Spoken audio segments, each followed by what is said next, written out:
I share an excellent comment from a reader more sense of Daily Express. Sure, Harry can spot the difference. Real royals interact with the waiting crowds and get cheered by the public, then they enter through the main entrance.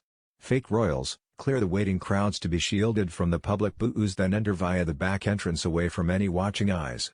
How low has Harry fallen? Meghan Markle has released the third installment of her new podcast series, just moments before the Queen takes part in a vital royal engagement. The Duchess of Sussex released the third episode of her Spotify podcast Archetypes this morning. The installment sees Meghan speak with American TV star Mindy Kaling about the stigma of the singleton. She claims to be a feminist but can't survive on her own. In order to be successfully single, you need to enjoy your own company and be happy with yourself. Migraine is neither of those things. She has nothing to offer, so she clings to any rich white man to lift her out of her self-made gutter, and then she turns around and acts like she's actually accomplished something on her own, and she literally never has. Any role she got was because of her father or her first husband, and then Corey Vitella the chef, and then hapless. The fact that there are people who can't see that boggles the mind, mate. It comes as the Queen is imminently due to welcome outgoing Prime Minister Boris Johnson and his successor Liz Truss following her success in the Tory leadership contest. Meghan's two previous episodes have become a talking point over the past fortnight, with huge revelations already delivered in just 2 episodes. This is a quote from Meghan's speech today at One Young World. "And there I was the girl from Suits. And I was surrounded by world leaders, humanitarians, prime ministers, and activists that I had such deep and long-standing respect and admiration for. And I was invited to pull up a seat at the table. I was so overwhelmed by this experience, and I think I even saved my little paper place card which had my name on it. Just proof that I was there. And proof that I belonged. In other words, look how important I am. This is so embarrassing." She's using a speech to praise herself. So far, the Duchess has detailed how a fire broke out in her son Archie's nursery while on a tour of South Africa, and has discussed how women are stereotyped and misrepresented in the modern world. Her candid insights into her life and work have been a hit with fans, having stayed atop Spotify's podcast charts for the second week in a row. Another article about Meghan on the Belgian news site HLN Today, translated title, "No matter how hard she tries, Meghan Markle will never be Diana 2.0.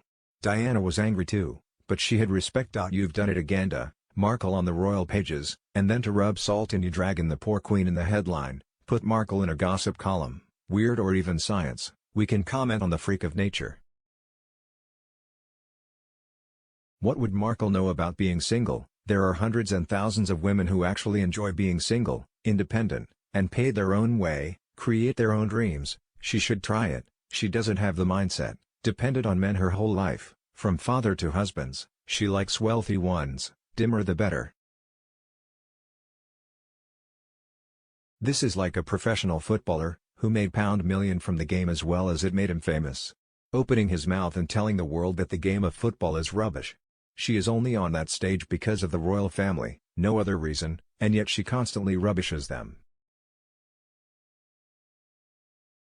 The Queen looked very frail and thin this morning. If Harry doesn't get up to Balmoral to see her ASAP, I doubt he'll see her again. Perhaps he could leave the she-wolf he calls a wife behind just for once and gives his grandmother 5 minutes of his precious time?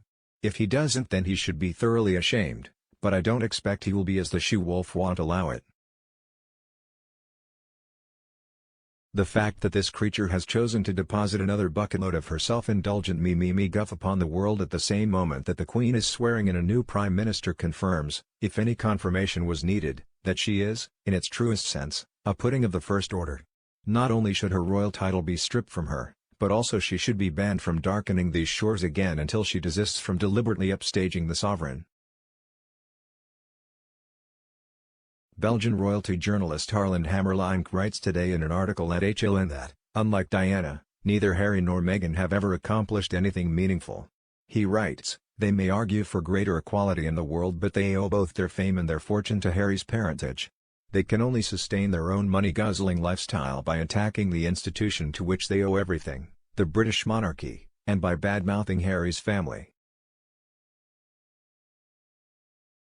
He adds that while Diana sometimes used journalists to get revenge on Charles, she always respected the monarchy that made her famous and, apart from negotiating a lucrative divorce settlement, never did anything for monetary gain. Harry, on the other hand, he says, is very busy spending his share of Diana's inheritance to give Meghan the luxury life she wants. He says that should Diana know what her youngest son gets up to today, she would turn in her grave. The media do nothing to alleviate the trouble the Yank is causing. A fire did not break out in Archie's nursery, and an electric fire was found smoldering before any fire broke out. Everything to do with this woman is exaggerated beyond belief. I bet she loves it. Please accept my explanation of what's important to the UK public today. It's not a podcast from anyone, it's our Queen asking Liz Truss to form a government. Then what is that government going to do to protect its populace from the impact of the cost of living crisis? The woman you are constantly promoting doesn't live in the UK, she has more money than she deserves and has nothing to add to the lives of real people now or at any other time. How does discussing the archetype of ambition, diva, and singleton have any relevance with what's happening in the world today? I haven't read how many people of their fans think Harry and Meghan's commercial flight and train ride to Manchester means they have seen the light, showing folk how humble they are. But it read, Meghan made one young world speech all about her as she referenced herself 54 times during a 7-minute gender equality talk after she and Harry ran the gauntlet of booze as they arrived in Manchester.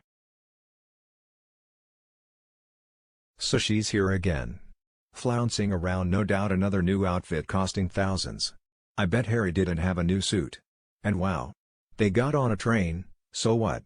Wouldn't it have been better if she had pulled something out of her obviously extensive wardrobe and given the value of the red outfit to the charity? Does she even know it's not the end of the world if you wear something twice?